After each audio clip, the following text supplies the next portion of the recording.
দুষ্টু সোনা কোথায় এসছো? চুল কাটতে এসছো? তো চলো বন্ধুরা, দুষ্টু সোনা আজকে চুল কাটবে। দেখে দেখে দেখে চুল কাটা কত বড় বড় চলে গেছে। কেমন কাটবে কেমন কাটবে দেখো তো। চলো চলো ঢোকো ঢোকো। চল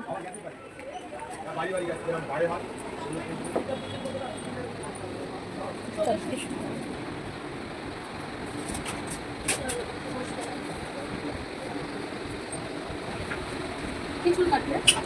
বেবি কাটিং। এই যে সামনে ছোট থাকবে, হ্যাঁ হ্যাঁ, আর পেছনে।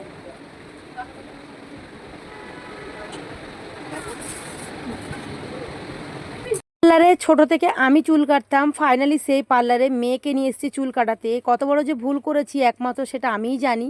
কারণ হচ্ছে এই পার্লারে আগে যারা কাটতো তারা মোটামুটি ভালো কাটতো, হাতের কাজ খুব একটা ভালো নয়। তোমরা ভিডিওটি ফুল না দেখলে বুঝবে না, ফুল দেখো তাহলে আমি কেন কথাটা বললাম সেটা তোমরা বুঝতে পারবে।